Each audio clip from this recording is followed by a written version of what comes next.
ஆமென்.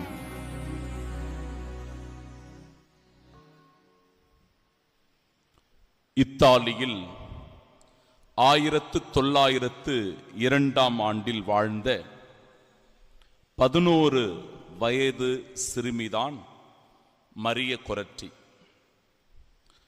அவளுடைய அண்டை வீட்டு இளைஞன் அலெக்சாந்திரோ என்பவன். இந்த மரிய கொரத்தியின் மீது, இந்த சிறுமியின் மீது இவனுக்கு ஒரு தீய நோக்கம் இருந்தது. அந்த தீய நோக்கத்தினால் எப்படியாவது தன் வசப்படுத்த வேண்டும் என்று சொல்லி பல முறை அலெக்சாந்திரோ மரிய கொரத்தியை தொல்லை கொடுத்து கொண்டே இருக்கிறான்.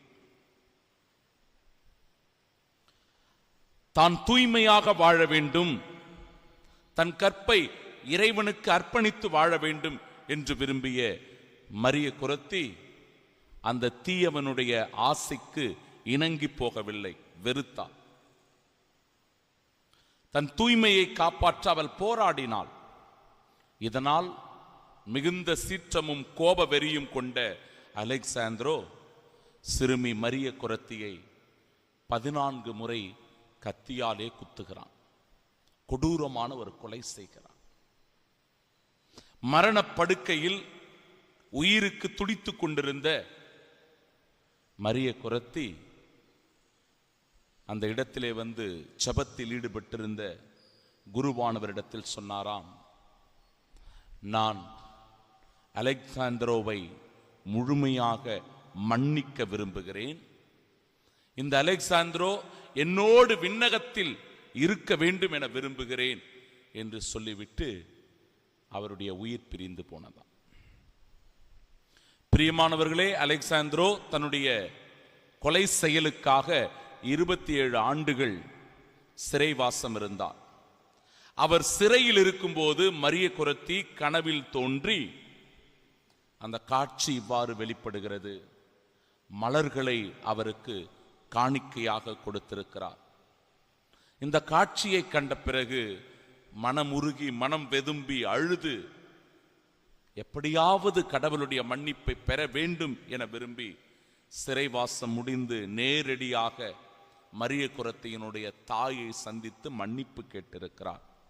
அந்த தாயும் அவரை மன்னிக்க ஒரு துறவற இல்லத்திற்கு சென்று அங்கு ஒரு தோட்டக்காரனாக இறுதி வரை பணி செய்து கடவுளுக்காக ஊழியம் செய்ததாக, மனம் மாறி நல்லதொரு வாழ்வு வாழ்ந்ததாக அவருடைய வாழ்வு முடிகிறது. என் அன்பு சகோதர சகோதரிகளே, இன்றைய நாளினுடைய இறை வார்த்தையை கூர்மையாக உற்று நோக்கும் போது ஒரு நீதிமான் நேர்மையாளர் நாபோத்து தண்டிக்கப்படுவதாக நமக்கு நேரடியாக புரிகிறது. உண்மைதான். ஆகாபு பேராசை கொண்டு நாபோதனுடைய திராட்சை தோட்டத்தை அபகரிக்க வேண்டும் என விரும்புகிறான். அங்கு ஒரு கொள்ளை நடக்கிறது, கொலையும் நடக்கிறது. அவருடைய திராட்சை தோட்டத்தை அபகரித்துக் கொள்வது கொள்ளை, நாபோத்தை கொலை செய்வது கொலை. சகோதரனே, சகோதரியே, இந்த செயல் எப்படிப்பட்ட ஒரு சிந்தனையை நமக்கு கொடுக்கிறது என்றால், நாம் ஆகாபை போல பழி வாங்க போகிறோமா அல்லது இயேசுவை போல மன்னிக்க போகிறோமா, அன்பு செய்ய போகிறோமா என்கிற கேள்வியை நம் மனக்கண் முன்பாக நிற்கிறது. இயேசுவை போல அன்பு பாதையையும் மன்னிப்பு பாதையையும் தான் தேர்ந்தெடுக்க வேண்டும். ஆனால் நீதி எங்கே என்கிற ஒரு கேள்வி வருகிறது. நேர்மையோடு வாழ்ந்த ஒரு மனிதன், கடவுளுக்கு பணிந்து வாழ்ந்தவர், அஞ்சுதற்குரிய ஒரு வாழ்க்கை வாழ்ந்தவரை அநியாயமாக இப்படி கொல்லும் போது அங்கு கடவுளின் நீதி என்ன ஆகிறது என்கிற ஒரு கேள்வி நமக்குள் எழும். பிரியமானவர்களே, கிறிஸ்தவ வாழ்வு என்பது எதையும் எதிர்பார்க்காத ஒரு அர்ப்பண வாழ்வு, தியாக வாழ்வு. அதனால்தான் இன்றைய நாளினுடைய நற்செய்தி வாசகம் மிக தெளிவாக சொல்லுகிறது, ஒரு கன்னத்தில் அறைந்தால் மறு கன்னத்தை காட்டுங்கள். உங்களுடைய ஆடையை எடுத்துக்கொள்ள விரும்பினால் மேலாடையையும் கொடுத்து விடுங்கள். உங்களை ஒரு கல் வரை வர கட்டாயப்படுத்தினால் இருக்கல் தொலை வரை நடந்து செல்லுங்கள். இது ஒரு அகிம்சை வழி. என் அன்பு சகோதர சகோதரிகளே, பழி வாங்குதல் வழி அல்ல. கண்ணுக்கு கண் பல்லுக்கு பல் என்பது பழி வாங்குதல். ஆனால் மேலுடையையும் கொடுத்து விடுவது, இருக்கல் தொலைவரை நடப்பது, மறு கண்ணத்தை காட்டுவது என்பது அகிம்சை வழி. இந்திய நாட்டினுடைய தேசப்பிதா காந்தியடிகள் தேர்ந்தெடுத்த அகிம்சை வழி. மேக்ஸ்மில்லியன் கோல்பே தன் நண்பனுக்காக உயிரை கொடுத்த அகிம்சை வழி. மரிய கொரத்தி தன்னுடைய மரண படுக்கையில் இருந்தாலும் கூட தன்னை கொலை செய்தவனை மன்னித்த அகிம்சை வழி. இந்த வழியை தேர்ந்தெடுக்கதான் இன்றைய நாளினுடைய இறைவார்த்தை நமக்கு அழைப்பு தருகிறது. என் அன்பு சகோதர சகோதரிகளே, பேராசை ஒரு மனிதனை கொல்லுகிறது. கிறிஸ்துவின் அன்பு உயிரை கொடுக்கிறது. ஆகாபு, ஈசபேல் இவர்களுடைய பேராசை ஒரு நீதிமானை கொன்றுவிட்டது. பேராசை கொல்லுகிறது. இயேசுவினுடைய அன்பு வாழ்விக்கிறது, மன்னிக்கிறது. நாம் மன்னிப்பின் பாதையை தேர்ந்தெடுக்க வேண்டும்.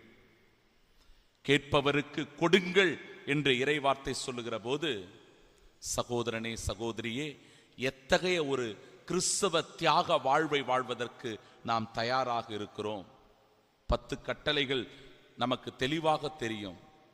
அந்த 10 கட்டளைகளில் மிக முக்கியமானது, பிறருடைய உடைமைக்கு ஆசைப்படாதே. பிறருடைய உடைமைக்கு ஆசைப்படுகிறான் ஆகாபு, ஈசபேல். தவறான ஒரு செயல். இந்த பேராசை நம்மை பெரும் நஷ்டத்திற்கு கொண்டு போய் விட்டுவிடும். மிக பெரும் ஒரு அழிவை கொண்டு வந்து சேர்த்துவிடும். எனவே அந்த பாதையை தேர்ந்தெடுக்காமல் ஆண்டவர் இயேசு கிறிஸ்துவனுடைய பாதையான அன்பு பாதையையும் மன்னிப்பின் பாதையையும் நாம் தேர்ந்தெடுக்கும் போது, என் அன்பு சகோதர சகோதரிகளே, இந்த கிறிஸ்தவ வாழ்வு என்பது ஓர் அர்த்தமுள்ள வாழ்வாக அமைந்திருக்கும். எனவே மறு கண்ணத்தை காட்டும் போது நிச்சயம் நமக்கு வலி உண்டு. இருக்கல் தொலைவு நடந்து போகும்போது நிச்சயமாய் நமக்கு வலிகள் உண்டு.